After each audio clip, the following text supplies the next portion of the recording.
Pembacaan Alkitab 1 tahun, hari ke-45, Bilangan pasal 19 sampai 21.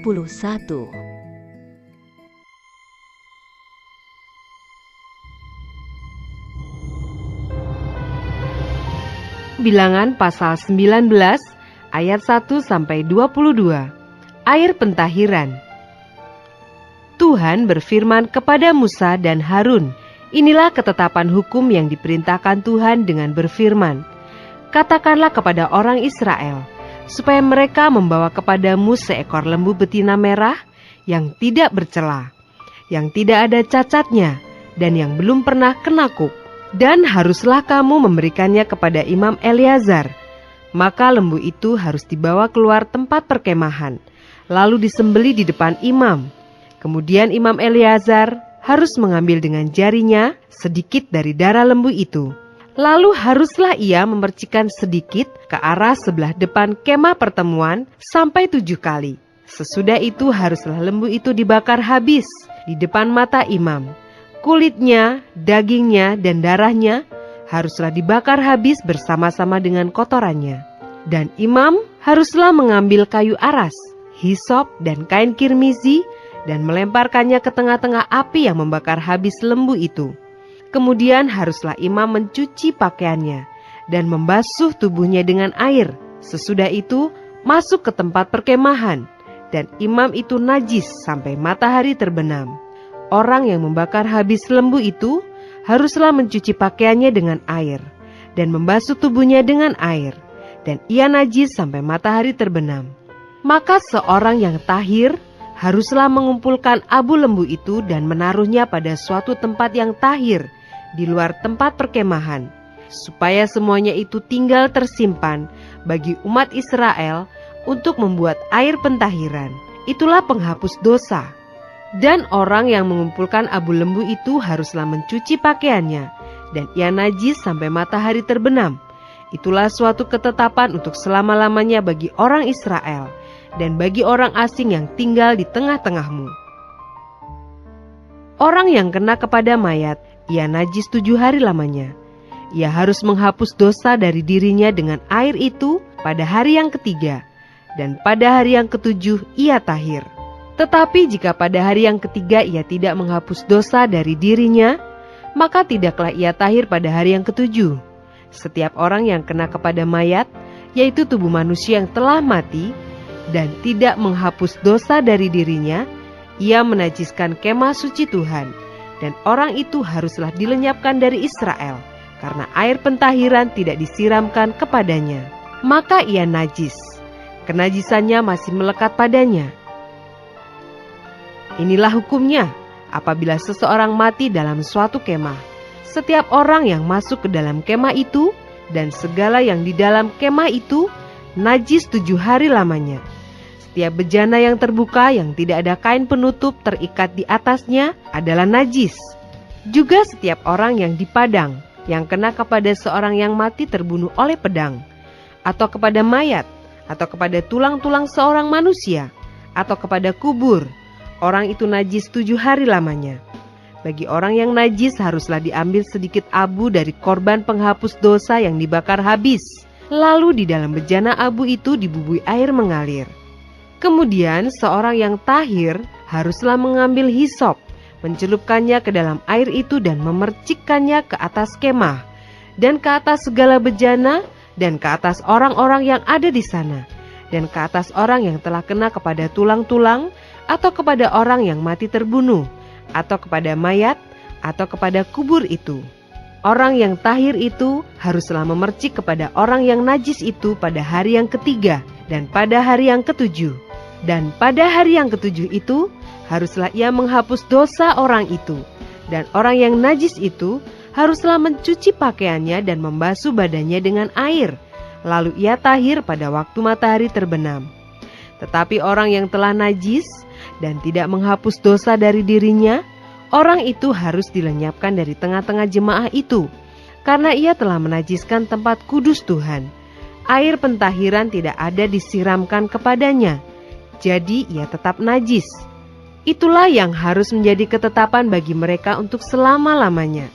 Orang yang menyiramkan air penyuci itu, ia harus mencuci pakaiannya, dan orang yang kena kepada air penyuci itu, ia menjadi najis sampai matahari terbenam.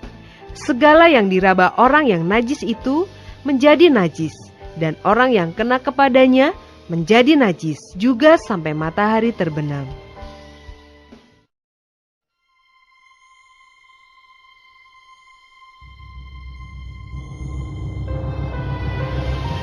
Bilangan pasal 20 ayat 1. Miriam mati. Kemudian sampailah orang Israel, yakni segenap umat itu ke padang gurun Zin dalam bulan pertama. Lalu tinggallah bangsa itu di Kades. Matilah Miriam di situ dan dikuburkan di situ.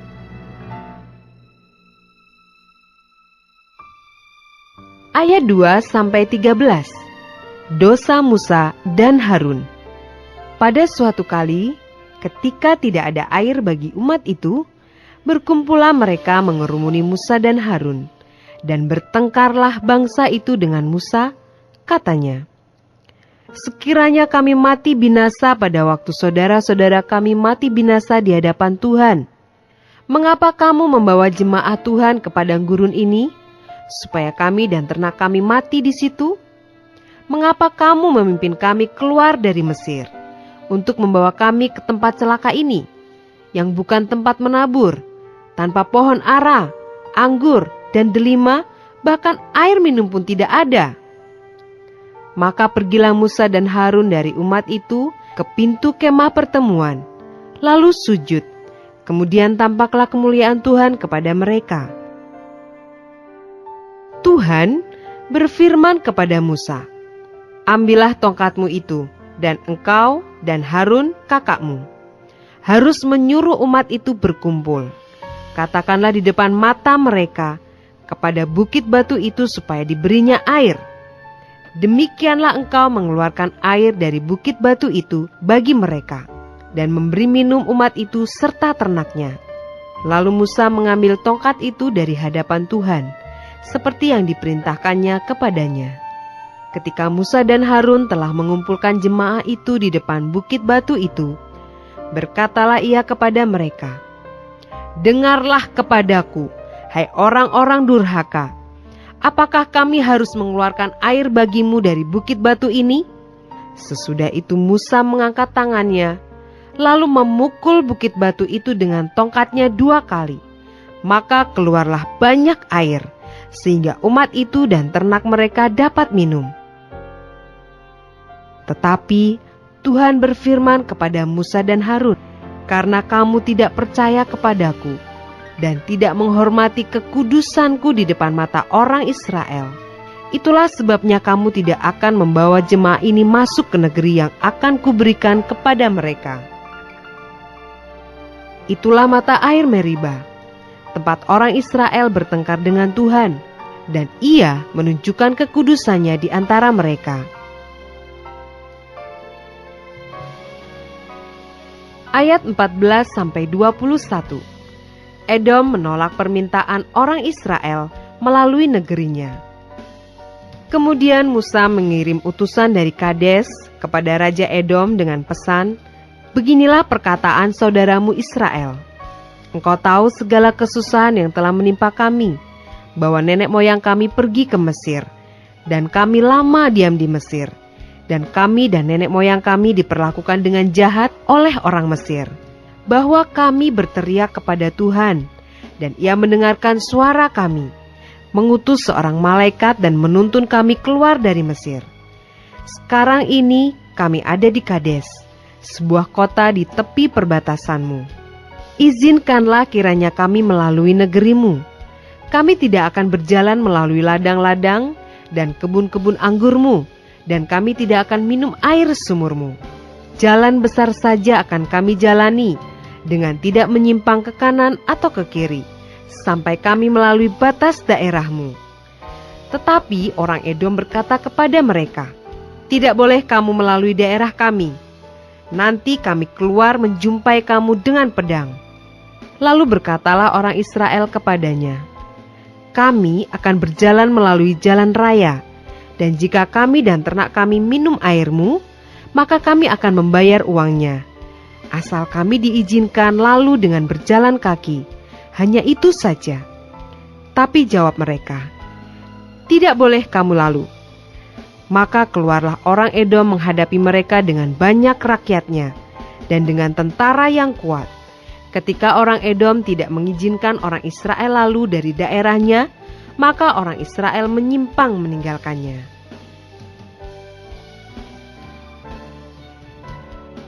Ayat 22-29. Harun mati. Setelah mereka berangkat dari Kades, sampailah segenap umat Israel ke Gunung Hor. Lalu berkatalah Tuhan kepada Musa dan Harun dekat Gunung Hor, di perbatasan tanah Edom.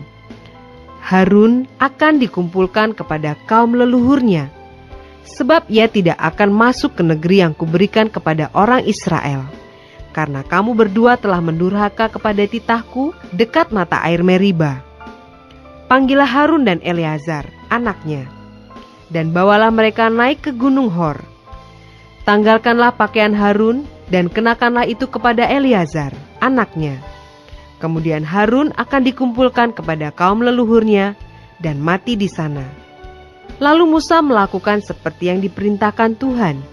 Mereka naik ke Gunung Hor, sedang segenap umat itu memandangnya.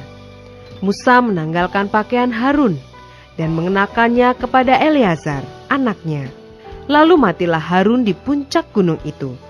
Kemudian Musa dengan Eleazar turun dari gunung itu. Ketika segenap umat itu melihat bahwa Harun telah mati, maka seluruh orang Israel menangisi Harun 30 hari lamanya.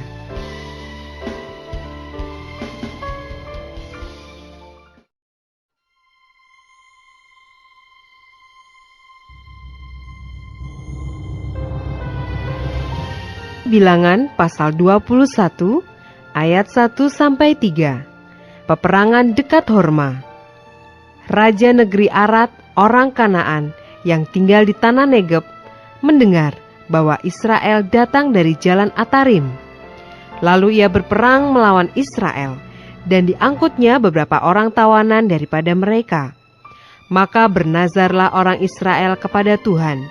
Katanya, "Jika engkau serahkan bangsa ini sama sekali ke dalam tangan kami akan menumpas kota-kota mereka sampai binasa." Tuhan mendengarkan permintaan orang Israel, lalu menyerahkan orang Kanaan itu. Kemudian orang-orang itu dan kota-kotanya ditumpas sampai binasa. Itulah sebabnya tempat itu dinamai Horma.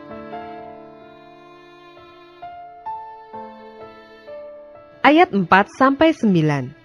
Ular tembaga. Setelah mereka berangkat dari Gunung Hor, berjalan ke arah Laut Teberau untuk mengelilingi tanah Edom, maka bangsa itu tidak dapat lagi menahan hati di tengah jalan. Lalu mereka berkata-kata melawan Allah dan Musa, "Mengapa kamu memimpin kami keluar dari Mesir, supaya kami mati di padang gurun ini? Sebab di sini tidak ada roti dan tidak ada air, dan akan makanan hambar ini kami telah muak." Lalu Tuhan menyuruh ular-ular tedung ke antara bangsa itu, yang memagut mereka, sehingga banyak dari orang Israel yang mati. Kemudian datanglah bangsa itu mendapatkan Musa dan berkata, "Kami telah berdosa, sebab kami berkata-kata melawan Tuhan dan engkau. Berdoalah kepada Tuhan, supaya dijauhkannya ular-ular ini daripada kami."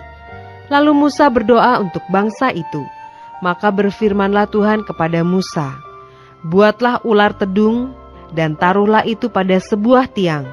Maka setiap orang yang terpagut, jika ia melihatnya, akan tetap hidup." Lalu Musa membuat ular tembaga dan menaruhnya pada sebuah tiang. Maka jika seseorang dipagut ular, dan ia memandang kepada ular tembaga itu, tetaplah ia hidup.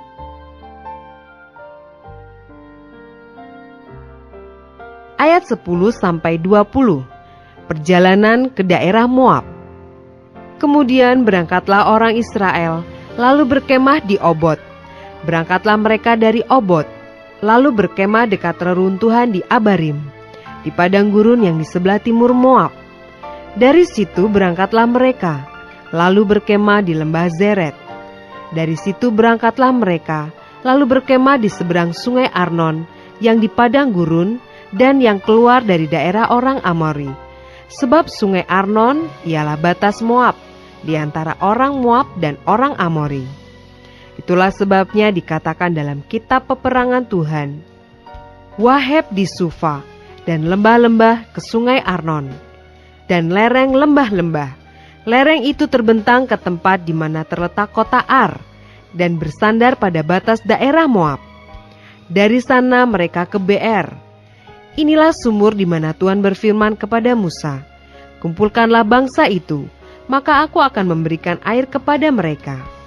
Pada waktu itu orang Israel menyanyikan nyanyian ini, berbual-bualah hai sumur, mari kita bernyanyi-nyanyi berbalas-balasan, karena sumur yang digali oleh raja-raja, yang dikorek oleh kaum bangsawan di antara bangsa itu dengan tongkat-tongkat kerajaan, dengan tongkat-tongkat mereka.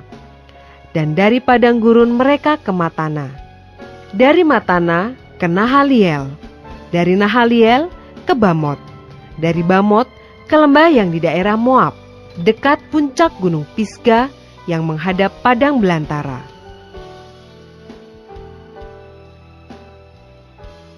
Ayat 21-30, peperangan melawan Sihon, Raja Hesibon.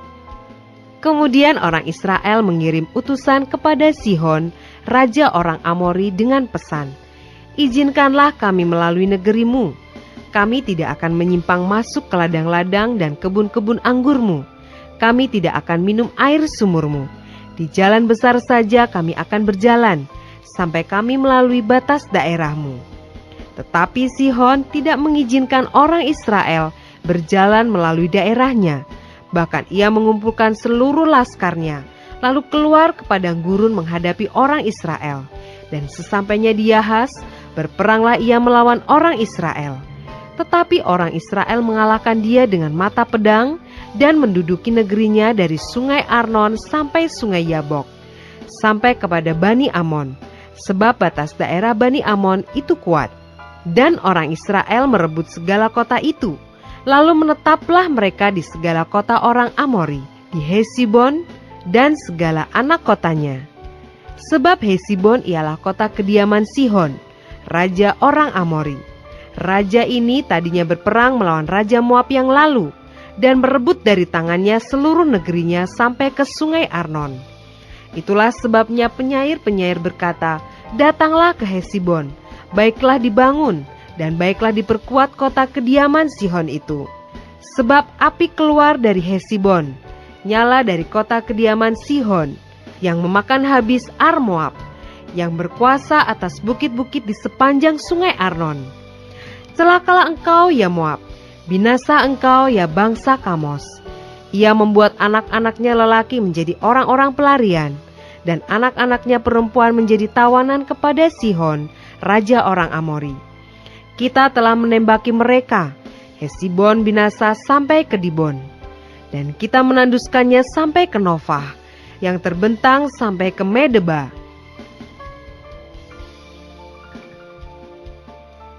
Ayat 31-35, peperangan melawan Og, Raja Basan. Demikianlah orang Israel diam di negeri orang Amori, setelah Musa menyuruh orang mengintai kota Yaeser. Mereka merebut segala anak kota Yaeser, dan menghalau orang-orang Amori yang ada di situ. Kemudian berpalinglah mereka dan maju ke arah Basan. Lalu Og, Raja Basan, beserta segala rakyatnya, maju ke Ederei, menjumpai mereka untuk berperang. Tetapi Tuhan berfirman kepada Musa, janganlah takut kepadanya, sebab aku menyerahkan dia dengan seluruh rakyatnya dan negerinya ke dalam tanganmu. Dan haruslah kau lakukan kepadanya seperti yang kau lakukan kepada Sihon, raja orang Amori, yang diam di Hesibon. Maka mereka mengalahkan dia dan anak-anaknya dan seluruh rakyatnya, sehingga seorang pun dari mereka tidak ada yang dibiarkan terlepas. Lalu mereka menduduki negerinya.